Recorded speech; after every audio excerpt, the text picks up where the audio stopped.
Ok. Ok. Em, vamos a ver si esto funciona. Okay. Ahí. Ok. Japón, en este momento, Japón en el, incluso antes, por supuesto, era un imperio con emperadores, imperio en ese sentido de imperio con emperadores. Se le llama el imperio del sol naciente, es uno de sus símbolos, la bandera, ¿verdad? Ustedes saben que tiene el sol naciente. Y ahí ustedes tienen a Hirohito, que es el emperador, que era el emperador de Japón en el momento en que comience, desde antes que comience la Segunda Guerra Mundial. Creo que les había comentado, pero si no les repaso, que cuando los países, ¿se acuerdan cuando yo les hablaba de que los países, algunos estaban industrializados, muy pocos, el resto nada de industrialización? Uno de los países, que es el único país que es industrializado en el Pacífico en este momento, es Japón.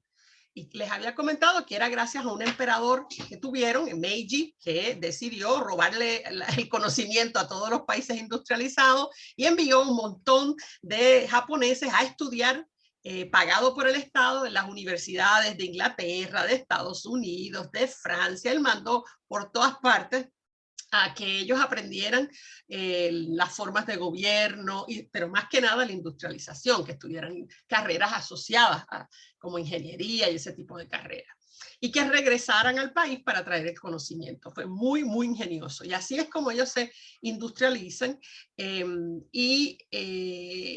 Lo complicado es que, como vimos que pasó en Europa, que prácticamente va unido a la industrialización, es la militarización, puesto que los conocimientos de la industrialización se aplican entonces a comunicaciones, transportaciones y armamento, y esto lleva a que se armen los países.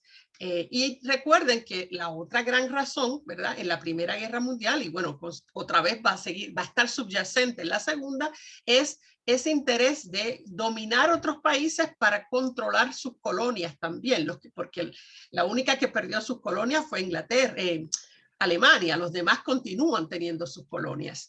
Así que el Pacífico, que es una de las áreas más, donde más los imperios se habían dividido, espérate que oigo algún ruido, déjame ponerlo otra vez en mute, se habían dividido las colonias.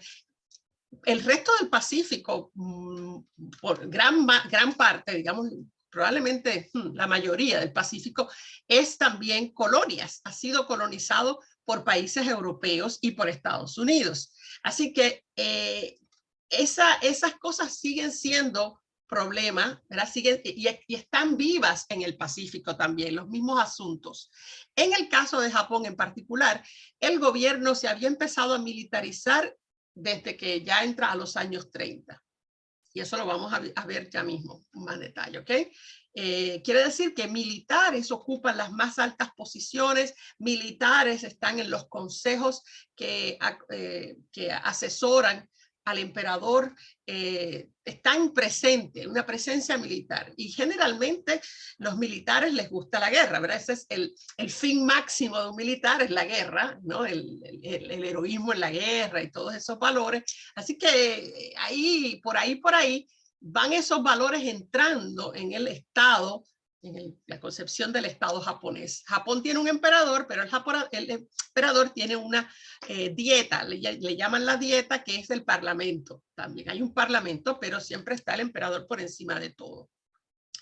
El emperador en Japón, y ahí ustedes lo ven, así es como él se viste cuando se viste elegante, ¿no? Cuando son ceremonias importantes, todavía al día de hoy se visten así los emperadores japoneses, que el de ahora es Naruhito. Y Hirohito, que es el de ese momento, es considerado por los japoneses un descendiente directo de la diosa que creó Japón. Y de eso les voy a hablar un poco más tarde, les voy a mostrar la diosa, cómo ellos la interpretan y todo eso, porque le estoy dando ahora un poquito de preámbulo a la Segunda Guerra nada más. Después entramos más en Japón, siempre vamos a volver a Japón. Y entonces no es un dios, él no tiene poderes como un dios, es un descendiente directo de un dios. Por generaciones, por dinastías que han bajado, ¿verdad? Y son todos descendientes en este caso, una diosa, ¿ok? ¿ok? Eso quiere decir que es reverenciado por todos los japoneses, que todos los japoneses le obedecen, le honran, le reverencian. De hecho, los japoneses nunca lo ven, porque él no sale para que lo vean, así como que salir.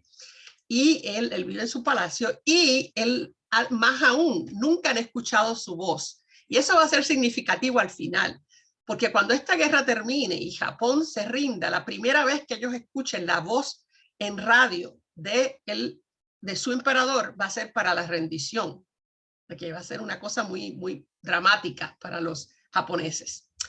Pero en este momento, como les decía, es un país industrializado, no ha sido intervenido, no es colonia de nadie en ese sentido, ¿verdad? Sin embargo, sus vecinos sí son colonias y ellos tienen colonias, ¿verdad? Como todo imperio industrializado necesita colonias a las que puede explotar, a las que puede enviar el excedente de su producción para venderlo, ¿sí?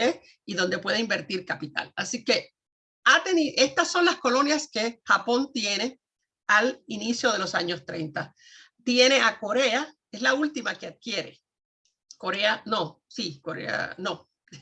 Las últimas son las islas alemanas. La primera fue Taiwán en un conflicto con China. La segunda fue Corea, que también la obtiene, la incorporan. Y las últimas son las islas alemanas en el Pacífico, que se acuerdan, yo les había comentado que esas islas le habían pertenecido a Alemania, pero durante la Primera Guerra, voluntariamente, Japón las controla para ayudar a las potencias aliadas a que Alemania no utilice ¿verdad? Ningún bien de los que tienen esas colonias, y cuando termina la guerra, en agradecimiento, se le concede a Japón mantener esas islas del Pacífico. Son islitas, ¿verdad? Estamos hablando de Marianas, las Marshall, las Carolinas, distintas islas pequeñas, ¿ok? Entonces, déjame ver, me sigo por aquí. Ajá. Entonces, esto es antes de la Segunda Guerra Mundial, pero todo va a tener que ver al final con la Segunda Guerra Mundial. Y el primer movimiento que hace después de los años 30, esta Japón industrializada, es invadir Manchuria. Ahora, miren aquí. Acá ven lo que es Japón. Japón es estas islitas que ven acá, y la capital ustedes saben que es Tokio.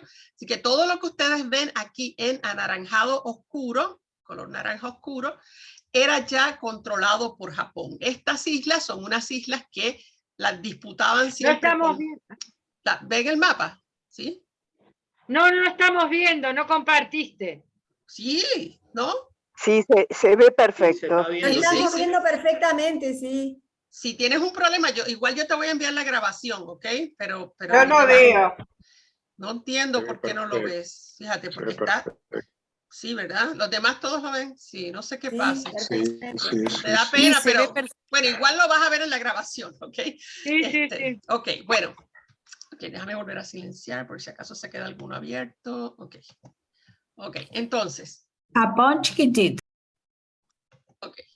Ahí ven, lo que está en anaranjado oscuro, entonces para los que no lo están viendo, les comento, hay una isla, la mitad de esta isla, que no me acuerdo el nombre, pero vamos a hablar de eso después, que después la van a seguir disputando con la Unión Soviética, ven que está en las costas también de la Unión Soviética. Esto todo es Japón, que es un conjunto de islas, es un pequeño archipiélago, y Corea, que la habían ya controlado desde el 1910 como una colonia de Japón. Pero desde Corea, entonces, ahora se mueven hacia el norte e invaden Manchuria. ¿Okay? Manchuria es China, pero también es parte de Manchuria, era de la Unión Soviética. Y ese movimiento hacia el norte enseguida asusta a la Unión Soviética, porque por ahí también se puede invadir la Unión Soviética, ¿ok? Mantengan eso en la mente, porque ese temor que tiene la Unión Soviética de que Japón le invada va a ser importante más tarde, ¿ok? Entonces, invade Manchuria, ¿sí? No la controla en su totalidad de primera, pero entra y invade. Eso es en el 31, estamos hablando 8 años antes de que empiece la Segunda Guerra, ¿ok? En el caso de China, lo que ocurría con China en ese momento es que, miren, acá ven en este mapa hasta dónde llegan en Manchuria. Ven en azulito, acá arriba, en azul celeste, como dicen ustedes, toman parte de Manchuria. No es un mapa exacto, pero le da una idea de que entran a Manchuria, pero no la toman en su totalidad. Y acá pueden ver lo que sigue debajo es China. Y en China, este mapa lo uso porque ven, aunque no es un mapa exacto, ¿verdad? Como se ven las cosas, le da una idea de quiénes son los países que tienen ya controlados ciertas partes, bajo su control, ciertas partes de China.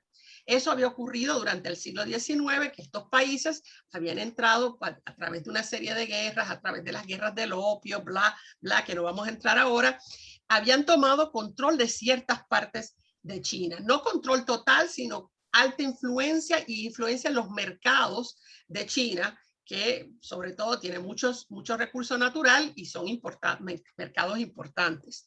Así que ven que hay influencia rusa en la parte norte de China y ocupación japonesa, como ven en lo que está aquí ven de Taiwán, aquí ven Taiwán y una costa aquí que había sido de ellos también en parte de esos acuerdos con China. Ven la parte alemana, la ven acá, que era la parte que Alemania perdió después de la Primera Guerra. Ven esta que dice Shantung aquí arriba en color como lavanda.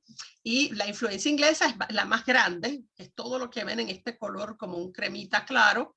Y la influencia francesa está en la parte sur, porque lo que sigue debajo de donde dice Yunnan es la Indochina francesa, que es lo que hoy llamamos Vietnam, Laos y Camboya, que eran todas colonias de Francia. ¿Okay? Vamos a ver después más de eso. Este mapa es mejor en términos de realismo, pero es como que más complicado, porque tiene mucha cosa ahí que no nos interesa. Acá otra vez ven lo mismo, ¿verdad?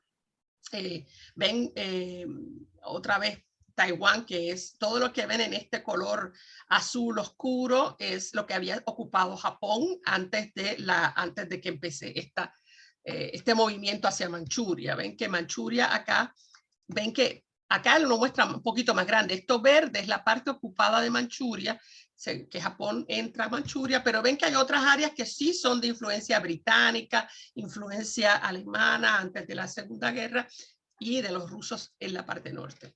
Entonces, ¿qué hicieron? Una vez que invaden Manchuria, ¿ves? Le cambian el nombre y la van a llamar Manchukuo, a esa parte que ellos ocupan, ¿sí? Y esa parte, ellos necesitan un líder a quien poner ahí. Se les ocurre una idea bastante ingeniosa. Deciden poner a Puyi allí. ¿Y quién es Puyi? Bueno, si ustedes vieron la película del Imperio del Sol, una película viejita, es sobre el fin del imperio chino, la última dinastía china, no imperio, digamos, la última dinastía china, cuando China se convierte en el 1912, creo, en una república, deja de ser, ¿verdad?, un reino con una dinastía y se convierte en una república. Si se acuerdan alguna cosa, el líder de ese movimiento es Sun Yat-sen, que crea un partido que se llama el Kuomintang. Anyway, no importa. El caso es que el emperador en ese momento tenía 2 años. Era un bebecito y en la película ustedes lo ven, era un niñito chiquitito. Y ese emperador es Puyi, que para este momento, para el 1931, ya es un adulto, y ahí lo ven, este es Puyi, que como él no era nadie ya en China, él había sido el emperador, pero cuando se convierte en república, el emperador no importa, así que él no era nadie, era, era un recuerdo de la vieja dinastía, ¿no? Pero entonces, como si la gente lo reconoce, la gente china sabe quién es Puyi, lo ponen como emperador de Manchukuo, los japoneses, le dan el título del emperador de Manchukuo, pero en realidad es un cliente, digamos, un emperador cliente de Japón. Él está ahí para defender los intereses japoneses en esta área que han ocupado, ¿sí? Entonces, queda entonces Manchukuo allá. Ahora, ¿qué pasa con el resto y el resto de China? ¿Qué pasa? Bueno, en ese momento, después que Sun Yat-sen se murió, que fue el que creó la República de China, su cuñado se convirtió en presidente de esa República China, que es este que ven a la derecha aquí, que se llama Chiang Kai-shek. Ese es el que es amiguito de Estados Unidos, ¿sí?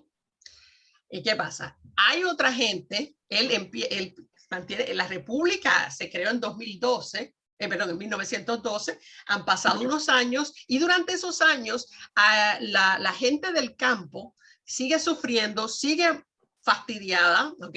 Y Chiang Kai-shek gobierna, pero gobierna una pequeña parte de China. Gobernar toda China no va a pasar hasta después de la Revolución China en 1949. En realidad, todo el que gobernaba China gobernaba un pedacito de China, incluyendo la República China. El resto de China, los campos, ¿no? la parte rural de China, seguía todavía bajo lo que le llaman, creo que en español le dirían los señores de la guerra.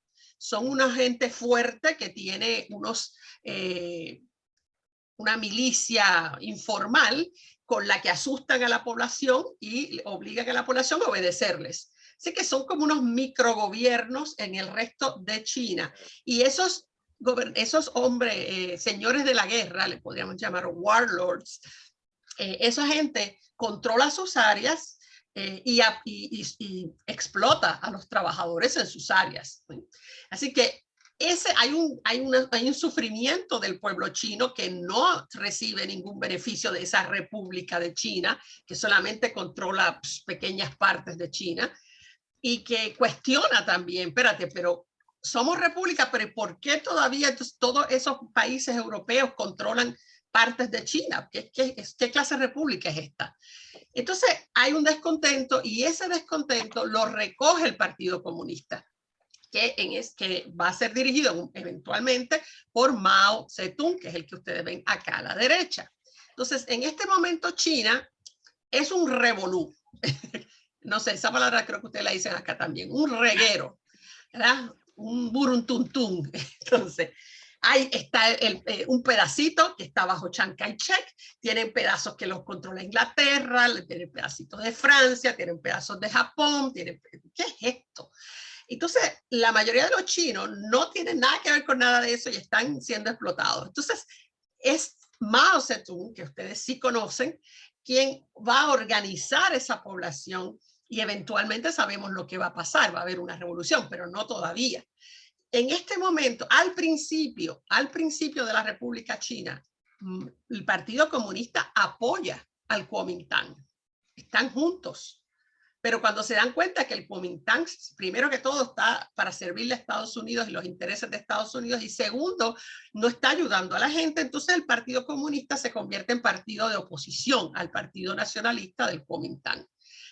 Y están en pugna, no están directamente, empiezan ya de hecho un poco antes de que sean invadidos por Japón, ya empiezan a luchar las dos partes. Ustedes habrán oído hablar de la Gran Marcha, que es la que obliga, es cuando los comunistas son perseguidos por el Kuomintang, por el gobierno de Chiang Kai-shek, y los obliga a escapar, y se escapan muy, muy lejos, pero es una gran marcha de meses en donde montones mueren de hambre, de frío, de enfermedades, y Mao está con ellos en esa marcha, y muere uno de los hijos de Mao en esa marcha, y eventualmente llegan a una parte donde se sienten seguros y donde organizan el Ejército Rojo, que es el que va a venir a enfrentar al Partido Nacionalista. Entonces, en esa división que tiene China, ¿verdad? En ese momento ahí es que va a entrar Japón en la película. Porque Japón tiene un gran plan. Y ahora les voy a decir lo que dice acá, lo tengo traducido, ¿ok? Nada más quiero que vean cómo era la hoja, y esto es lo que es el plan. Le llaman ellos el nuevo orden en la Gran Asia Occidental. Y en este pedacito de papel les dice India, China, las Filipinas, las Indias Occidentales, que son esas islitas, e Indochina, eran las tierras del paraíso creado por Dios. Durante los últimos 2 o 3 siglos, sin embargo, estas tierras se convirtieron en área de miseria y sufrimiento por la agresiva explotación de la raza blanca, los ingleses, los franceses y los holandeses. Fue como la invasión por un ladrón mientras toda la familia dormía. Las gentes de buena voluntad no sabían cómo defenderse del ladrón armado. No quedó nada más para ellos que dejar que los invasores hicieran lo que querían. Y el documento sigue, pero les comento estas partes. Eso es algo que lo van a publicar en los distintos países, lo van a enviar los japoneses, según ellos vayan controlando más y más países en esta parte de Asia, en Asia. ¿Y qué nos están diciendo aquí? El mensaje de la Gran Asia Occidental es ustedes, porque India es colonia en ese momento de Gran Bretaña, totalmente. China, ya vieron que está pedazos de China, pedazos de Inglaterra, pedazos de Japón, sí, pedazos de Francia. Entonces, las Indias occidentales eran holandesas, esas son las islas que son holandesas. Y ahí que está Java, Indonesia, todo eso ahí. Indochina, que es lo que les dije, Japón, Laos, Camboya y Vietnam, es de Francia. Entonces, estas tierras las tomaron los europeos y crearon sufrimiento y miseria. Los blancos nos colonizaron y nos han utilizado y nos roban ¿verdad? Nuestras cosas, ¿no? Nuestros recursos. Y como no teníamos la fuerza para rebelarnos contra eso, lo tuvimos que aceptar. Pero estamos aquí. Japón los va a liberar. Y juntos, cuando Japón los libere de las fuerzas europeas, juntos seremos la Gran Asia Occidental. Es como un poco la teoría de Asia es para los asiáticos. Nosotros, como imperio, ustedes están bajo imperios europeos que no tienen nada que ver con ustedes, que no nos respetan, que no nos entienden. Nosotros, los japoneses, como somos los industrializados, los vamos a liberar y ustedes quedarán bajo nuestra protección. Es una sustitución, básicamente, de los imperios europeos por el imperio japonés. Esa es la idea de Japón. Y aunque la verdad es que nunca supimos si hubiera funcionado, capaz que hubiera sido lindo, quién sabe. Lo dudo porque con el fuerte impronta militar que tenían los japoneses, pero bueno, en teoría sonaba no tan mal. Si usted hubiera estado en uno de estos lugares siendo colonizado por europeos, capaz que dice caramba, y lo hicieron en algunos lugares. No está tan mal, por lo menos son asiáticos como nosotros. Ese es el plan. Ellos le llaman también a este plan la esfera japonesa de coprosperidad. Todos, y ahí ven algunos de los afiches donde tienen a los distintos, no son japoneses, son distintos ahí de distintos países. Claro, para nosotros los asiáticos los vemos todos iguales, pero ellos se saben distinguir. Pasa como con todas las culturas. Cuando uno ve una cultura de todo, yo cuando enseñé en Estados Unidos, todos los estudiantes se me parecían. Pasa. Y no es que uno sea racista, es que uno todavía no aprende a definir las diferencias faciales entre una carita y la otra carita, y todos se le parecen. A mí me paraban en los supermercados y cosas y me decían, profesora, ¿no se acuerda de mí? Yo, pues. No me atreví a decir, no, sí, otro americanito, sí.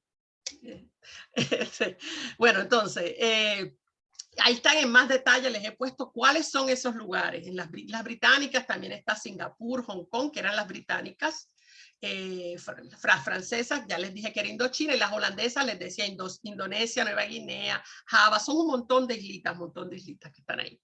Estados Unidos también tiene sus colonias ahí, y ese va a ser el problema, ¿verdad? Porque Estados Unidos sí tiene intereses en el Pacífico. No tiene tanto interés en Europa porque allá no tiene tanto invertido, pero en los Estados Unidos en este momento controlan ya las Filipinas, Guam, y bueno, Hawái está en el proceso de convertirse en estado en este momento, que también está ahí en el Pacífico.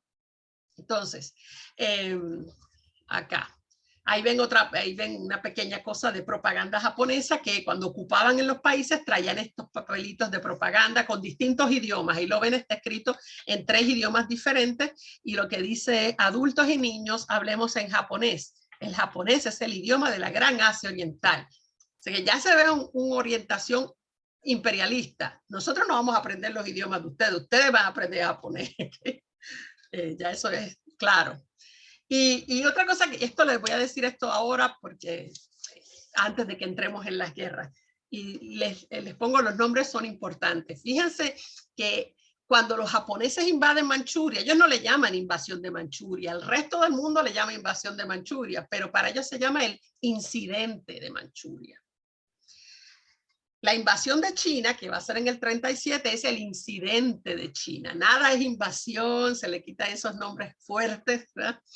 Y a la misma Segunda Guerra Mundial, en Japón y en el área del Pacífico se le llama, especialmente en Japón, le llaman la Guerra de la Gran Asia Occidental, o a veces también otros países le llaman la Guerra del Pacífico. pero es la misma guerra, la Segunda Guerra Mundial. Los chinos, interesante, le llaman a la Segunda Guerra Mundial la guerra de resistencia contra Japón, porque para ellos lo importante es que han sido invadidos por Japón y se están resistiendo.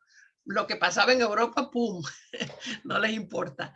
Y para los rusos, interesante también, esta guerra, como ellos van a ser invadidos, le llaman la Gran Guerra Patriótica. No le llaman Segunda Guerra Mundial, se llama la Gran Guerra Patriótica. Si usted fuera a estudiarlo en Rusia, tendría que buscarlo bajo este nombre, no bajo Segunda Guerra. Así que me parece interesante. Cada país, desde su perspectiva y su experiencia, lo llama de su propia manera, el mismo conflicto. ¿Okay? Entonces, les comento, poco después, en el 1936, es cuando Japón y Alemania se juntan. Se llama el Pacto del Comintern y es en el 36. Acá les cuento, se dice el orgullo, esto es de Adolf Hitler, porque ustedes dirán, espérate, ¿cómo Adolf Hitler, que creía en una raza superior, cómo rayos se junta con los japoneses, cómo maneja a los japoneses? Bueno, aquí tienen lo que él cree de esta gente, ¿ok? Este es Adolf Hitler y dice, el orgullo por la raza propia, y eso no implica desprecio por otras razas, jamás iba a despreciar otra raza, ¿verdad? Bueno, el orgullo por la raza propia es un sentimiento normal y saludable. Nunca he considerado que los chinos o los japoneses sean inferiores a nosotros. Pertenecen a civilizaciones antiguas y admito libremente que su pasado histórico es superior al nuestro. Ellos tienen derecho a sentirse orgullosos de su pasado, así como nosotros tenemos derecho a estar orgullosos de la civilización a la que pertenecemos. De hecho, creo que cuanto más firmes sean los chinos y los japoneses en su orgullo racial, más fácil me resultará relacionarme con ellos. Eso fue lo que Hitler dijo. Ahora, ¿qué es lo que ocurre políticamente? Bueno, Japón se alía con Alemania. Y cuando ocurre esa alianza, ¿verdad? Que es un poco extraña, porque recuerden que Japón es el que controla las antiguas colonias de Alemania, las que habían sido de Alemania antes de que empezara la Primera Guerra Mundial. Y se entiende que Alemania tenía un interés de, probablemente, se piensa que Alemania tenía el interés, que no se ha comprobado, de eventualmente, cuando terminara de controlar Europa, ¿verdad?, recuperar esas colonias de Japón, por parte de Japón, y por eso mantiene esta relación. Claro, nunca Alemania va a pelear en el Pacífico, nunca va a venir a pelear el Pacífico, es uno de los escenarios que no entra. Pero y Japón sí va, algunos japoneses sí van a pelear del lado alemán eventualmente. Hay de hecho películas sobre eso. La voy a buscar eso, espérate. La película esa donde hay un japonés peleando en Alemania. Espérate. Déjame ponerme una notita que me vino eso a la mente ahora. A ver si la consigo. Entonces, ¿qué pasa? Lo que hace Alemania para justificar a los alemanes esta alianza, ¿verdad?, porque son gente que no son racialmente, hello, ¿qué pasó con lo de la raza aria? Pues los convierte en arios honorarios. ¿Sí? Entonces se crea este concepto del ario honorario. Y quien la asigna a distintos, puede ser incluso persona a persona que reciba este honor, lo asigna a la Oficina Nazi de Investigación sobre Razas. Era la oficina que investigaba el origen racial de todas las personas para cualquier propósito. Hasta para casarse uno tenía que haber una investigación de las razas de la persona que se iba a casar. Entonces se la otorgan ¿a quién? A los japoneses. Una vez que se firme ese pacto, se le otorga a todos los japoneses esa categoría de ario honorario.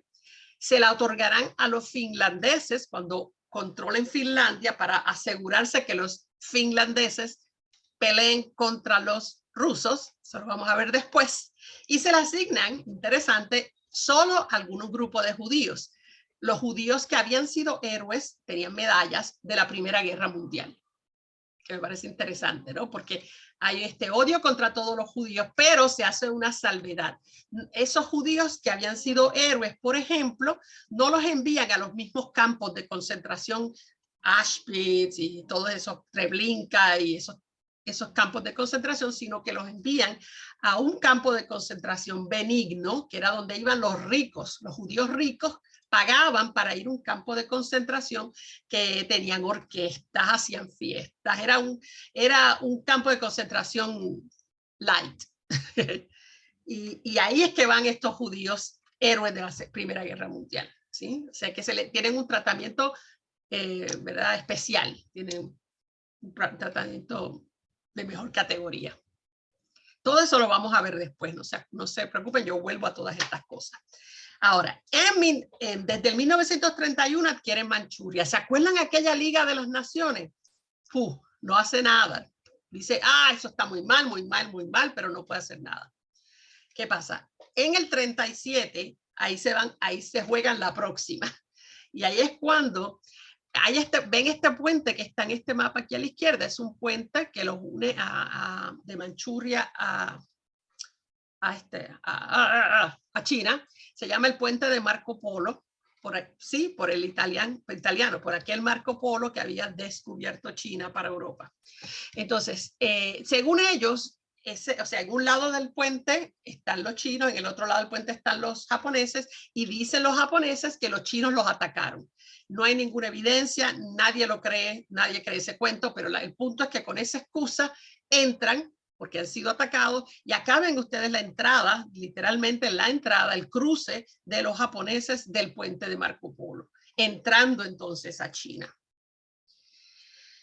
Y entonces, ven que entran por acá, desde acá arriba de Manchuria, que era donde ya estaban, entran. Y lo que ustedes casi no se ve, porque no sé por qué escogieron este color tan estúpido, pero lo que ven en la banda es lo que Japón va a poder controlar, que es básicamente lo que tenía Chiang Kai-shek.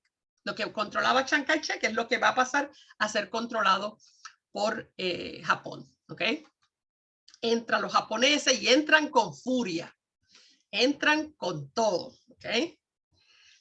Muy triunfalmente, imagínense, acá en el mapa vuelven, bueno, aquí no ven, ni siquiera la ven, lo que es Japón. Japón es un grupito de islitas, es un nada, imagínense, que están en dominio de China. Es como que, wow. Y miren lo que hacen los chinos. Acá hay muchas fotografías como esta que ven acá abajo. Los chinos asumen posturas de sumisión ante los japoneses. Inteligentes, porque no tenían manera de defenderse. ¿Para qué van a pelear si los van a liquidar, no? Pero los asumen, ¿verdad? Toman la postura de sumisión para salvarse. Y así va a ser según se sigan moviendo. No van a tener gran resistencia. Esta fotografía que ustedes ven es la fotografía más famosa de esa entrada de Japón a China, y es el resultado de un bombardeo, ¿verdad? Porque como les dije, entran con todo, entran con soldados a pie, pero vienen bombardeos, viene de todo. Y esa foto es de un bebé que quedó, quien quiera que estaba a cargo de ese bebé, desapareció con el ataque, murió en el ataque, y el bebé quedó ahí en una vía férrea en Shanghai. No se sabe qué pasó con el bebé, pero la foto se convirtió en una foto de premio Pulitzer y es muy, muy famosa. Y entonces, una vez que entran, tienen un plan, ¿verdad? Parte de ese gran plan que tenían. Y la decisión es destruir el Kuomintang, ¿verdad? Y tomar su lugar, ¿verdad? El lugar que había tenido Chiang Kai-shek y el Partido Nacionalista. Y desde ahí defenderse contra el comunismo. ¿Okay? Así que la idea ese es el plan. Nos asumimos al Kuomintang y nos defendemos contra el comunismo. Pero muchas personas que no eran comunistas van a empezar a enfrentar a los japoneses, porque esto es más allá de comunistas y Kuomintang. Se convierte en hello, hemos sido invadidos. Eso no lo esperaban. Pensaron que iba a ser más fácil de lo que fue. ¿Okay? Y les dicen a los chinos en el mensaje, nosotros no queremos monopolizar el comercio, no, nosotros no somos tan malos como lo eran los europeos, nosotros no venimos a reclamar el territorio chino, solamente queremos que cooperen y que seamos todo parte de este nuevo orden de la Asia Occidental. Poco teoría, una nueva forma de dominar, ¿no? Sin embargo, ellos no sabían que ya se esperaba que en cualquier momento entraran. Japón fuera, porque ya habían invadido Manchuria, era cuestión de nada para que entrara hasta China. Y ya ellos hablaban de ese plan de Asia Occidental y China, obvio, era parte. Así que poco antes de que entren, en diciembre del 36, ahí es la única foto de ellos dos juntitos así y alegremente, ahí ven a los dos, a Mao Zedong con Chiang Kai-shek.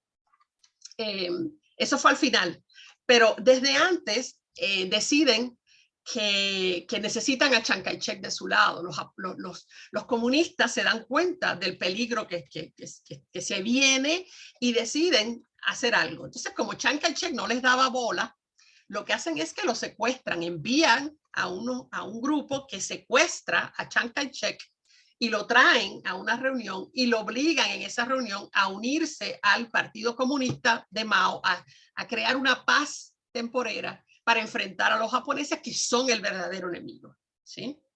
Y así va a ser. Pero el problema que tiene China es que no está industrializado, así que no puede hacer una defensa al nivel de la tecnología de guerra que tiene Japón. Así que va a tener que recurrir a las técnicas de guerrilla, en donde ahí es que va a ir puliendo Mao sus técnicas de guerrilla. Ustedes saben que después él escribirá el pequeño libro rojo, que es donde está todo eso recogido, ¿no? Las técnicas de guerrilla desde la parte rural, ¿no? Así que todo lo que va a poder hacer China hasta que Estados Unidos venga a ayudarlo es simplemente sabotajes, técnicas de guerrilla, ¿verdad? Pequeños ataques, pero no pueden defenderse apropiadamente. Ahí, como les decía, al final de la guerra, cuando China vence, ¿verdad? No es que China vence, es que en realidad Japón pierde. Ahí ven la celebración de Mao y Chiang Kai-shek, que pronto será guerra otra vez. Una vez que se vayan los japoneses, ¡pum!, a pelear otra vez. Y esa es la famosa revolución china. Pero entonces, volviendo a que entran los japoneses, entran y siguen hasta llegar a esta ciudad que se llama Nanking o Nanjing. Alguna gente dice Nanjing, Nanking. Esa ciudad, ¿por qué van a esa ciudad en particular? Porque ahí era que estaba Chiang Kai-shek. Desde el 1928, Chiang Kai-shek la había convertido en la capital del imperio. Que con el tiempo la capital del imperio ha estado en distintos lugares, se había movido. En ese momento era Nanking. ¿Por qué escogió Nanking? Porque Nanking es una ciudad amurallada. Acá en el mapa que ven, aquí arribita, todo eso que ven así como palitos en negro oscuro, es las murallas, son las murallas. Y acá hay un río, ¿lo ven acá? Este río, y acá por acá, si uno entra a Nanjing, al final es que está el palacio, que lo ven acá al final, el palacio de donde estaba Chiang Kai-shek. Cuando ellos entran, que empiezan a cruzar ese puente, ya todo el mundo sabe a qué es a lo que vienen. Así que Chiang Kai-shek arranca y se va de Nanjing y deja a todo el mundo arrollado allí, lo deja a todo el mundo en Nanjing, y los habitantes de Nanjing son los que van a tener que enfrentar a los japoneses cuando entren. Y los japoneses tienen especial rabia y odio y quieren destruir Nanjing y a los que viven en Nanjing. Ellos querían destruir a Chiang Kai-shek, pero no pueden porque se fue, se escapó. Así que la rabia, la frustración de no poder, ¿verdad?, atacar directamente a Chiang Kai-shek la van a desplegar con los habitantes de Nanjing. Ahí ustedes ven a los japoneses entrando a la ciudad amurallada. ¿Ven? Ahí ven la muralla y ellos entran a esta ciudad amurallada. El problema con una ciudad amurallada es que una vez que el enemigo entra, nadie puede escapar, ¿sí? Te mantienes seguro mientras el enemigo está afuera, pero una vez que el enemigo entró, no hay forma de escapar. ¿Y qué es lo que va a ocurrir? Bueno, es una matanza y es una orgía de violencia entre el 13 de diciembre y enero, no me acuerdo exactamente, de haber puesto la fecha, pero son unas cuantas semanas, pero unas cuantas semanas que van a ser suficientes para lo que van a hacer. Lo primero que van a hacer es convocar a todos los hombres. Esa es una vieja técnica de la guerra. Llaman a los hombres a que se presenten y matan a los hombres primero. De ese modo, las mujeres y los niños y los viejos no tienen protección. Y así es, van a matar a los hombres primero. Y bueno, ahí ustedes ven algunas de las matanzas. Ahí están usando bayonetas Con frecuencia los japoneses eran económicos y en vez de utilizar las balas, utilizaban las bayonetas si estaban en condiciones seguras de hacerlo y matan con bayonetas. También utilizan sus katanas, que son las espadas grandes, espadas de samurái, que todavía los soldados en esta guerra, los soldados japoneses cargan las katanas, los que la tienen, los que tienen esta, ahí lo ven aquí a la derecha, ven esta persona va a ser decapitada con una katana. Y bueno, entonces matan a toda esta gente. Ahí ven algunos hombres siendo enterrados vivos. O sea, es bien brutal lo que van a hacer, pero después que maten a todos los hombres, entonces van por las mujeres. Y las mujeres se esconden donde pueden, se meten en iglesias, se meten en los lugares en la universidad, que había una universidad en Nankín, tratan de protegerse, pero no hay manera. Esta gente viene por encima de todo. Y van a hacer violaciones. Es muy conocido las violaciones de Nankín. Matan, después que las violan, entonces matan a las mujeres, a los niños, matan a todo el mundo. Alrededor de 7.000 mujeres violadas, 100.000 hombres muertos de distintas maneras, luego queman una tercera parte de las casas, todo esto en un periodo de mes y medio. ¿Okay? Hay muchos de estos lugares donde tiran los cadáveres, ¿no? Lo único que se mantuvo seguro fue esta pequeña parte que ustedes ven en este mapa acá en rosadito, es la zona de seguridad, y eso se mantuvo. El que logró entrar a la zona de seguridad se salvó, porque esa zona fueron misioneros, había misioneros europeos y estadounidenses que estaban ahí y que le piden entonces y que razonan como son europeos, no los ven con la misma rabia que veían a la gente de Nankín, que eran su objetivo, y logran salvarlos a través de ese trabajo misionero y de la Cruz Roja que se mantuvo ahí en esa zona de seguridad. Pero el resto de la gente estaba sin protección. Cuando esto ocurre, ¿verdad? Estados Unidos pudo haber dicho algo, pudo haberse quejado, pero no lo hacen. No lo hacen. De hecho, después, como parte de esa entrada, había un barco estadounidense en el río Yangtze de China y los japoneses atacaron ese barco. Pudo haber sido una excusa para Estados Unidos, ¿verdad? Inmiscuirse y proteger y hacer algo, pero no hacen nada. La razón, como vamos a ver aquí otra y otra vez, la habíamos visto antes, cuando en la Primera Guerra, Estados Unidos nunca, jamás entra a una guerra hasta que las encuestas le dicen que la mayoría de los estadounidenses favorecerían esa guerra. Así que no hay apoyo a esto en este momento, así que no se hace nada. ¿Okay?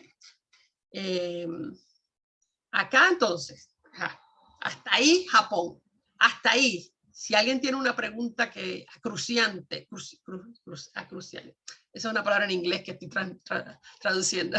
¿Alguien tiene algo que lo esté matando? Sí, ahí, si hay alguien que tiene algo que aclarar ahora mismo, yo paro aquí. Si no, esperamos al final. ¿Ok? Porque me voy a ir a Europa otra vez. Los dejamos ahí a los japoneses y todo. Ajá. ¿Quién me habla? Sí. Carlos. Ajá. Carlos Nilsson. Sí. La matanza esa se hizo bajo que estaba al frente Mao cuando eso. No, Mao es minoría, o sea, era Chiang Kai-shek, el gobierno de bajo Mao existe, Mao tiene el Partido Comunista, pero no tiene poder para hacer nada, en realidad, más que la guerra de guerrillas que va a seguir haciendo. Pero la matanza esa que hubo de hombres, mujeres, niños, ¿quién los japoneses estaba al frente? Los japoneses. Los japoneses, no, seguro, está. Y Mao no en esa... No, nada que ver. Ni siquiera está... Nada que ver. Él no estaba en esa región, ni sus hombres están en esa región. Nanjing es la capital de la República de China bajo el control de, específicamente, Chiang Kai-shek. Chiang Kai-shek huye y ahí entran los japoneses. Dime, Rubén. Gracias. Sí, cómo no. Dime, Rubén. Ligia, yo estuve en Japón bastante tiempo. Recorrí prácticamente todo Japón. Y una cosa que nos asombró fue la amabilidad extrema de los japoneses, el deseo de servir, de ayudar. Cualquier pregunta que tú hacías, casi nadie se habla inglés, una gran sorpresa, un japonés buscaba a otro a ver si podía ayudar, se desesperaban por ayudar. Una amabilidad inconcebible, inimaginable. Yo Sí. no puedo imaginar cómo los nietos de los japoneses que cometieron esas atrocidades, ¿cómo se explica esta situación? Porque tienen que haber sido de un odio, de una exacto, la otra palabra, Sí. de un odio absoluto contra todo el mundo. No todo el mundo, fíjate que respetaron a los europeos, es contra los chinos. Contra ellos, los chinos. Sí, ellos son, y lo van a hacer en otros lugares, cosas parecidas, porque ellos tienen, al igual que Hitler, este concepto de raza superior, también lo tienen los japoneses. Y ellos ven a los chinos como inferiores, de hecho a todos los demás básicamente los ven como inferiores. Hasta el día de hoy todavía se sienten un poquito así.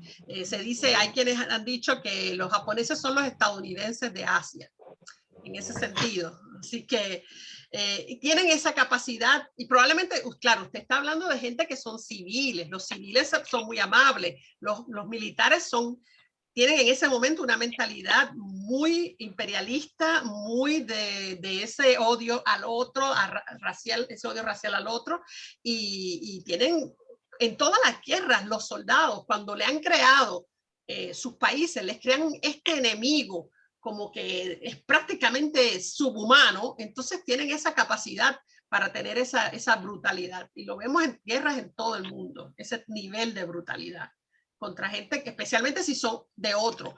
Para mí lo más extraño es lo que ha pasado acá, por ejemplo, en Sudamérica, que es el odio al igual, o sea, odio de argentino a argentino, de uruguayo a uruguayo, ha pasado en el Caribe también, de dominicano a dominicano. Eso para mí es más difícil de entender que el odiar a otro, que también está mal, obvio, todo está mal, pero es más lógico, ¿no? Me parece a mí. No sé, es lo único que le puedo decir. Dime, Elena. Elena, ajá. Abre tu micrófono, Elena. Sí, yo quería preguntar, ¿cuál es el sistema, o cuál era por lo menos en ese momento, supongo que será haciendo lo mismo, el sistema religioso de los japoneses? Que no sé. Sí, vamos a hablar más de eso, pero te puedo adelantar un poquito. Ellos, es una religión que tienen todos los japoneses y que es unida al Estado, se llama Shinto, la religión Shinto, S-H-I-N-T-O, y en esa religión está basada en el emperador como la cabeza de esa religión. No es una religión como las que conocemos en el mundo occidental, ¿verdad? Con iglesias, no hay nada de eso. Es un concepto religioso más que una religión, en donde el emperador es el descendiente directo de la diosa, que se me acaba de olvidar el nombre, pero la vamos a ver después, se me olvida. Y esa Dios, todos, por tanto, ellos vienen a ser semidioses, podríamos decir, son semidioses. Y por eso es que el emperador se les revera y se les respeta de una manera que vamos a ver luego, es increíble, ¿ok? Para nosotros. Claro, pero eso permitiría también entender mejor este tema de la raza superior, ¿no? Porque si son, tienen a Dios ahí, digamos, ¿no? No es una entidad, yo qué sé, no es ¿no? Como es en todas las religiones del mundo, donde no hay un Dios, bueno, yo qué sé, digamos, terrenal, ¿no?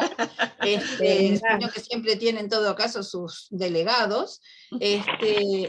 Claro, es la manera de entender esto de la raza superior, porque no sabía por dónde podía venir, digamos, esto de verse así como los superiores del mundo, ¿no? Y hay una unión directa con a través de la milicia, por ejemplo, siente esa unión directa con ese emperador. Cuando ellos van a pelear, pelean por su emperador. Claro. ¿Sabe? Hay una relación muy diferente a lo que conocemos en el mundo occidental, ¿correcto? Claro. No, eso es importante. Perdón. Sí. Espérate, dame un segundito. Va Teresa, que estaba ahí con su manita puesta. Sí. No, yo lo que pienso es que es como en Alemania, que es la misma mentalidad de raza superior, de perseguirlos, o sea, es lo mismo, pero en vez de ser a los propios, aunque sean judíos, japoneses, a chinos, ¿no? Claro, pero haciendo la salvedad que hace Elena, ¿no? En este caso, Hitler no es un dios, no es un semidios. Claro, esa es la diferencia. Aunque, como vamos a ver, lo ponen en los altares, la foto, pero bueno, ese es otro tema. Pero no tiene aquí es todavía más fuerte esa unión con ese semidios que es por el cual viven y por el cual están dispuestos a morir. Además de que hay un elemento adicional y es la reencarnación, que va a ser un tema que se le va a complicar muchísimo a los estadounidenses que pelearán en el Pacífico, porque es casi una ventaja en el campo de guerra creer en la reencarnación. No tienen ese temor de morir que tienen los occidentales, que piensan que cuando se mueren, chao, pero ellos van a volver, y de hecho, si mueren por el emperador, vuelven más, mejor, en una vida mejor todavía que la que hubieran tenido. Entonces es un doble honor, ¿sí? Ajá. Claro. ¿Quién más quería decir algo? Sí. ¿Quién habla? Habla Tulio. Dime, Tulio, sí. Lo que pasa es que el hombre es el lobo del hombre. Está el bien y el mal dentro de sí. Cuando tienen que matar, matan, y cuando tienen que perdonar, perdonan. Así que la raza humana es así, y es lo que está sucediendo ahora en Rusia, por ejemplo. Esos 600 muertos que aparecieron en una fosa común con un balazo en la nuca, ¿por qué lo mataron? ¿Se da cuenta? Bueno, yo le voy a decir algo mío particular sobre lo que está pasando en Rusia. Nadie sabe nada de lo que está pasando en Rusia. No sabemos quién mató a esas personas. Capaz que lo mataron los mismos ucranianos que los consideraron traidores. No se sabe. Colaboradores. No se sabe. Hay que esperar. Las guerras no se analizan mientras están pasando. Hay que esperar porque no se sabe. Sí. Las guerras tienen que pasar. Es un hermetismo Rusia. No se sabe lo que pasa en Rusia. Pero tampoco nosotros sabemos si esa propaganda, Ucrania, ¿me entiendes? Sí, pero ¿sabes lo que pasa? Reales, no sabemos. La diferencia en Ucrania está, todos los periodistas del mundo están en Ucrania y están viendo lo que pasa, y en Rusia no hay un solo periodista. Sí, pero también los periodistas que están allí también crean noticias. Los periodistas del mundo crean noticias falsas. Yo no me atrevo a decir nada de lo que está pasando en Rusia. Que todos los periodistas se pongan de acuerdo, de todo el mundo. Yo no, o sea, de que los cuerpos están. ¿Quién los mató? ¿Cómo ellos saben? Ellos estaban allí cuando fueron muertos. No se sabe. ¿Entiendes? Profesora, lo que pasa es que también existe ya mismo está viendo, la guerra informática, que uno informa una cosa y otro otra cosa. Sí. Ya sé que hay que pasar 100 años para hacer historia, dice. Así no, que, 30, por lo menos 30. Sí. Las cosas secretas, como hablamos la vez pasada, que nadie estaba enterado que tomaban anfetamina los soldados nazis, ¿se da cuenta? Sí, sí. Sí, que son cosas secretas que se saben después de mucho tiempo. Sí, por eso es que, tú sabes, yo soy muy escéptica y prefiero esperar, no salgo a correr a decir esto es así, porque nos ha pasado en la historia tantas veces que lo que parecía una cosa resultó ser otra, que mejor es esperar, para mí, yo desde mi punto de vista. ¿Verdad? Es la informática también. Sí. Rubén, dime, ¿que querías decir algo, Rubén? Sí. No, creo que a este respecto hay un dato incontrastable. Hay varias, hay varias empresas que tienen satélites que sacan fotos de enorme precisión. Ayer salieron a la prensa fotos de hace 20 días, cuando los rusos estaban en toda esa zona y ya estaban los cadáveres. Eso es incontrastable. Sí, bueno, va a morir gente, obvio. Los rusos van a matar gente y los ucranianos van a matar. O sea, yo no estoy diciendo que está bien, ¿eh? Para mí está mal. Todo lo que es guerra, imagínense, eso para mí es terrible. Pero que los detalles de lo que está pasando hay que esperar. Siempre hay que esperar, aunque sí sabemos que va a haber muertos. No es una guerra. No es una guerra, es una invasión. Es una invasión, exacto, es una invasión. Sí. No es ni siquiera eso. Sí. Como lo llama políticamente Putin, es una operación militar. Sí. Es un eufemismo vergonzoso. Pero ya ven que las guerras se le ponen distintos nombres. Cada quien le pone el que le parece. ¿No? Que le quiere. Recién lo que tú mostraste se veían los nombres que ponía Japón. Claro, Claro. Sí, sí. El incidente, es un incidente. Un incidente. No, pero también mostró lo que ponía Rusia. Sí, ellos le llaman, pero Rusia le llamó la Gran Guerra Patriótica, pero se entiende porque aquí vamos a ver que para ellos y la guerra es otra cosa. Claro, ahí se entiende perfectamente porque fue realmente patriótica. Sí, sí, sí, ellos fueron invadidos y ellos, tú sabes, tuvieron que defenderse y bueno, vamos a ver aquí lo difícil que se les fue, claro, lo que fue Stalingrado, lo que fue todo. Bueno, pues voy a empezar ahora un poquitito con el tiempo que nos queda entonces y después tenemos más tiempo para hablar sobre vamos a empezar a ver a Hitler. Este es el momento en que vemos a Hitler de chiquitito.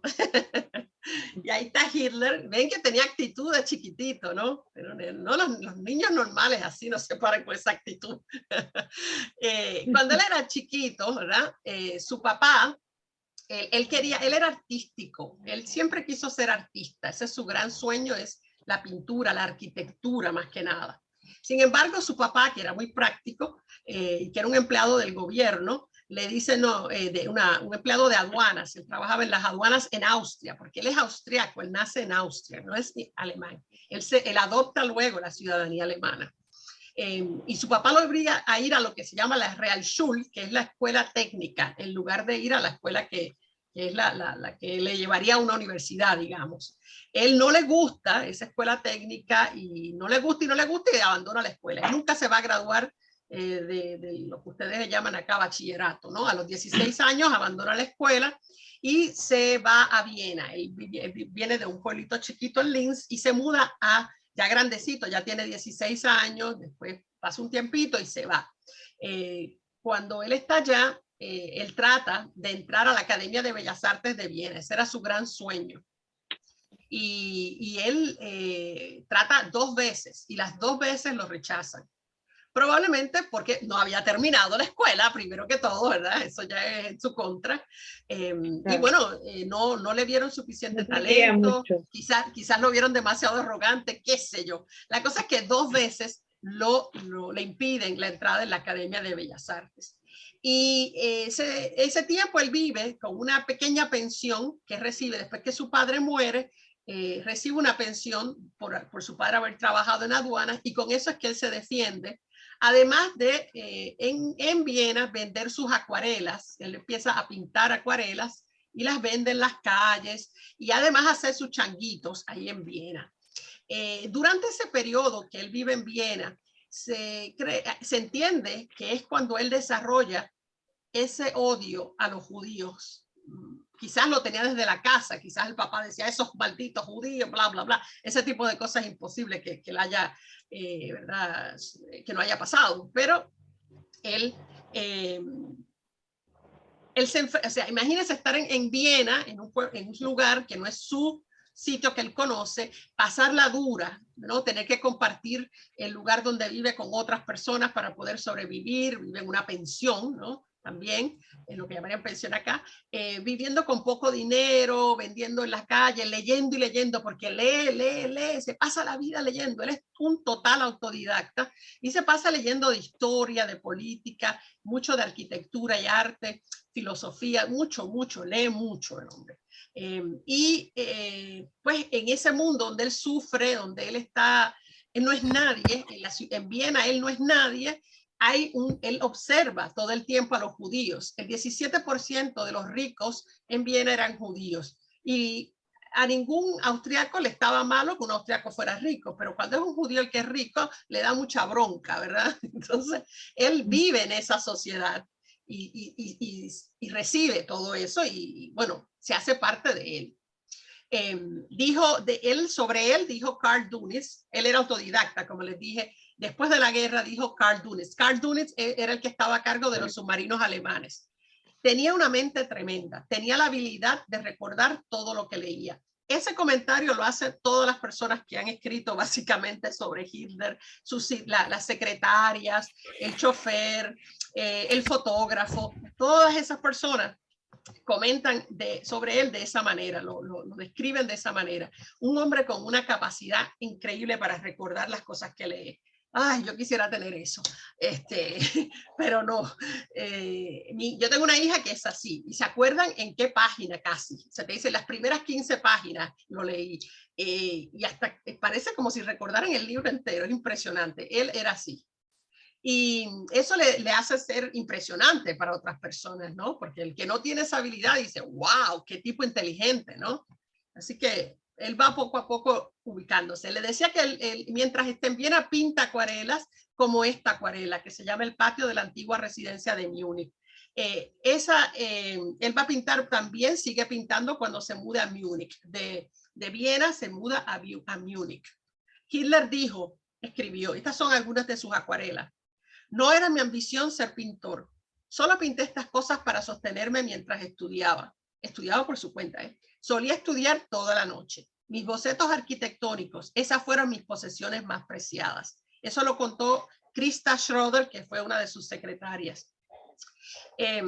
De hecho, no lo sé tan mal al fin y al cabo, ¿no? Yo la encuentro bien, pero yo no sé nada de arte, así que no sé. No, yo no sé de acuarela menos, pero no está tan mal, digo. Sí, no están mal. Ahora, esos bocetos arquitectónicos, que eso era lo que él más valoraba, esos se mantuvieron en la residencia que él tenía en los Alpes, pero al final desaparecieron. Al final no se sabe si alguien lo escondió también, que no han aparecido, o que alguien los quemó. Se dice que fueron quemados, no se sabe, pero eso lo mantenía en esa residencia que él tenía en los Alpes, que les voy a mostrar luego. Aquí ven otras de sus acuarelas. ¿Ven? A mí me parecen ok, pero bueno. Entonces, en algún momento después, cuando él tenga su caso en corte, del que vamos a hablar pronto, él va a decirle a la corte de Múnich: salí de Viena hecho todo un antisemita, enemigo mortal de toda la filosofía marxista, panalemanista en mis convicciones políticas. Es que eso lo dice él mismo, ¿no? Ahora, cuando él empieza el servicio militar austriaco, se empieza a organizar, él en 1913, que recuerden que ya se acerca la guerra, yo le había dicho que los países se iban preparando para una guerra.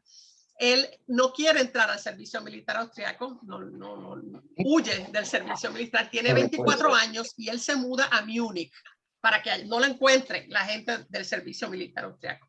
Sin embargo, allá, cuando se declara la Primera Guerra Mundial, él en ese periodo en Múnich cambia su manera de pensar y él se siente muy feliz de que empiece la guerra.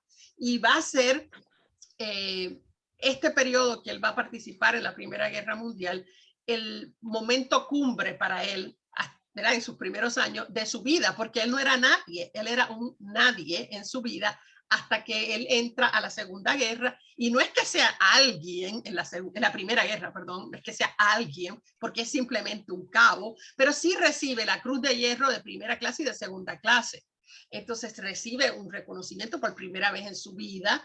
Además tiene esa camaradería con los otros soldados, siente como una razón para vivir, ese heroísmo que le sale a los soldados, ¿verdad? Y bueno, la cosa es que ese periodo en la guerra es lo mejor que le va a pasar. En ese periodo en que él entra a la guerra, él, aunque huyó de ser parte del servicio militar en Austria, se va como voluntario en Alemania, entra al servicio militar en Alemania voluntariamente. No le iba bien con las acuarelas, la verdad que estaba pasándolas realmente mal en Múnich, y decide que esa es la única manera de que lo alimente a alguien y que no tenga que preocuparse por sobrevivir, pero al final este es, como les pongo acá, un viraje fundamental para su vida, donde ya él después de esto no va a ser el mismo. Esta es la famosa foto en la que aparece Hitler. Es interesante, yo estaba leyendo esta semana el fotógrafo personal de Hitler, Heinrich Hoffmann, tenía esta foto en su estudio, y Hitler le dice: esta foto, sí, eso fue el momento, le dice Hoffmann, el momento en que estaba en la radio, ha puesto una radio en Múnich, y le informan al pueblo de que comienza la guerra, y empiezan todos a cantar canciones patrióticas. Y Hitler dice: yo estaba en la plaza ese día, yo estaba. Y dice: ¿así? Y dice: sí. Entonces buscan una lupa y empiezan a buscar uno a uno, y Hitler se encuentra el mismo. Ahí está él, y aquí lo ven como se veía en la foto, ¿verdad? Él mismo se encuentra en esa foto de Hoffmann muchos años después de que la foto es tomada. Así que este es él cantando ahí las canciones con todos los demás. Nótense que es pobre, fíjense que todos los demás tienen sombrero. Él no tiene ni para sombrero, ¿ves? Él estaba en terrible situación económica en ese momento. Acá lo ven como él con sus compañeros soldados en la Primera Guerra. Él va a ser víctima de uno de esos ataques de gas que les comenté que hubo en la Primera Guerra cuando tenía 30 años, y él en la enfermería lo ven. Como les dije, esto es lo más importante que le ocurre. Ahora, después que él, y ya vamos terminando, una vez, sí, ya mismo voy cerrando, una vez Hitler regresa de la guerra, que ya él tiene, no es un héroe, ¿verdad? Pero tiene 2 condecoraciones, a pesar de que era cabo, nunca pasó de ser cabo. Cuando él regresa, sigue trabajando para los militares, sigue como soldado, pero ya no hay guerra, o sea, sigue siendo soldado, y le envían en una misión a ir a las reuniones del Partido Alemán de los Trabajadores para observar, es como un espía en esa reunión, para observar los procedimientos. Y la primera vez que él visita es el 12 de septiembre, ¿ok? Del 1919. Y entonces ese partido Alemán de los Trabajadores, o DAP, estaba bien desorganizado y las reuniones eran un despelote. Así que él rápidamente ve la oportunidad, le gusta el ambiente y comienza a meterse. Él fue de espía, pero se convierte entonces, en cuestión de un mes, ya él está haciendo discursos para el partido. Así que obviamente el partido estaba de capa caída y él entra y ve la oportunidad. Él, cuando entra al partido, él es el miembro número 55 en entrar al partido. Pero le ponen 5, si lo ven aquí, está su tarjeta de miembro, es esta, y lo ven. Y dice 555, eso es de enero del 1920, es su entrada formal. 555 es porque ellos le ponían el otro número para que pareciera que había más miembros en el partido, pero en realidad era el número 55. Y en cuestión de 6 meses, después que entra, ya él es el líder máximo del Partido de los Trabajadores. Este no es el partido nazi, ¿ok? Este es el símbolo del Partido de los Trabajadores, el Deutsche Arbeiterpartei. Y él rápidamente empieza a trabajar en ese partido. Y él organiza el programa del DAP. Es el programa del DAP. Y fíjense las cosas que él pone. Es un programa de 25 puntos y él pone cosas que ya nos dan una ideita de la cabecita de Hitler. Exigimos tierras y territorios como colonias, ¿verdad? Fuera de Alemania, para alimentar al pueblo alemán y para asentar en ellos nuestro excedente de población. Es claramente imperialista este punto, puesto que la idea es conseguir colonias fuera de Alemania, de las cuales nos alimentemos y donde enviemos a nuestros excedentes de población a crear, son como colonos, a crear colonias alemanas. En el número 4 dice, ningún judío puede ser miembro de nuestra nación. Está ahí. En el número 6 dice, nosotros demandamos que todas las posiciones oficiales sean otorgadas únicamente a ciudadanos alemanes. Ya estamos viendo lo que viene después. Nadie se espantó en aquel momento, pero en el 1920 ese DAP se convierte en el NSDAP, que es el partido donde ya él es el partido nazi, que él ya funda y que es el que tiene este símbolo, ¿no? El National Socialistic Deutsche Arbeiterpartei, y ese es el Partido Nacional Socialista de los Trabajadores Alemanes, que de socialista no tiene nada. No estamos hablando de socialismo económico. Él usa el nombre socialista porque entiende el socialismo como comunidad, como la sociedad, y porque sabe que poner el nombre socialista ahí le va a traer votos de los proletariados, le va a traer gente que tú sabes, que va a decir, socialista, sí, está bueno, ¿no? Partido Socialista de los Trabajadores, ¿no? La parte nacional no se ve como problemática en ese momento, lo será después. Y desde que empieza el partido, él, a través de su carisma, porque él tiene un extraordinario carisma, a atraer ricos empresarios capitalistas, sobre todo mujeres viudas con mucho dinero, le dan mucho dinero al partido, lo adoran, ¿ok? Empresarios, ustedes dirán, ¿cómo? Bueno, pues sí, tenía tenía pegue, como decimos en mi país. Y muchas de esas personas muy ricas y conservadoras son las que ponen dinero en el partido, pero además se unen gente de la clase media y los pequeños comerciantes. La membresía, que en 1925 eran 27,000 socios nada más, él logra en casi 5 veces en 3 años. Ya van a tener 108,000 miembros para ese momento. O sea que esto es un partido de pujanza, que está creciendo y que es un nuevo partido, todas las cosas nuevas, ¿verdad? Y bueno, vamos a ver después. La clase que viene, bueno, nada, lo único que termino con esta. Ajá. ¿Quiénes son los oficiales que va a haber en ese partido? O sea, los que tienen posiciones importantes en ese partido, generalmente tienen menos educación que los miembros, todo esto ha sido ya estudiado. 1 de cada 4 de los líderes tiene títulos universitarios. La mayoría son de las zonas rurales y del sur de Alemania. Hitler es tan del sur que es en realidad de Austria, ¿okay? Y muchos de la clase media baja que suben a través de esas posiciones en el partido. Lo más interesante es que son jóvenes. Este es un partido de líderes jóvenes. El 37% de los miembros eran menores de 30 años y el 65% de los miembros de las jerarquías del partido eran menores de 40 años. Son jóvenes. Hitler en ese momento tiene 45 años cuando entró en el poder y es joven, es mucho más joven que los demás personas que estaban en la política. Así que él es un candidato que trae frescura, digamos, en Alemania. Cuando se presente el momento de ir a elecciones. Pero nada, aquí en la clase que viene empezamos a ver un poco más cómo es que él va, por eso la clase que viene es muy importante porque vamos a ir viendo cómo él va buscándose a sus espacios, ¿no?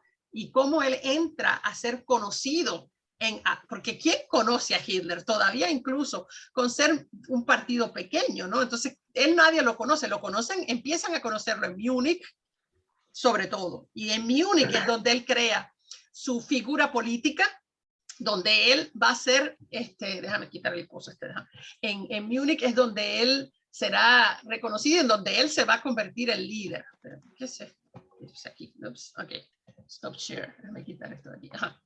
Y ahí, por eso es que es importante, porque para entender lo que pasa después hay que ver cómo él va ganando simpatías, cómo él se va convirtiendo en un líder de cada vez un grupo más grande.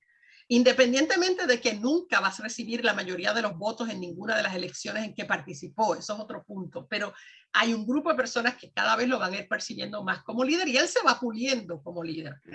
Su característica principal como líder es la oratoria, que vamos a tener la oportunidad en clases futuras de escucharlo, sus propias palabras en un discurso para que ustedes vean y sientan, ¿no?, la emoción que él transmite a través de su oratoria. En otro momento en la clase vamos a escuchar a Stalin, que era lo opuesto. O sea, aburridísimo, todo en el mismo tono, no, nada que ver con Hitler. ¿Okay?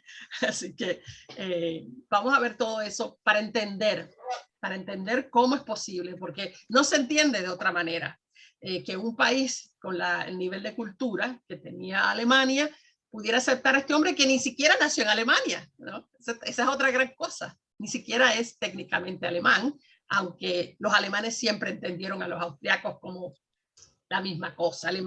Todos hablaban alemán al final y bueno, era lo mismo. Pero siempre hay un resquemorcito, ¿no?, con uno que no nació acá. Y él puede vencer eso. Tal es el nivel de su liderato, digamos. Y bueno, y aquí les abro preguntas, comentarios. Ahora sí podemos hablar de lo que queramos. ¿Qué creen? Perdón, sí. Ligia. Dime, es un personaje que supo hacer su propaganda, Hitler. Fue el pionero de la propaganda política prácticamente, ¿no? Bueno, él con Goebbels, los dos juntos, sí. Seguro. Así es. Y eso...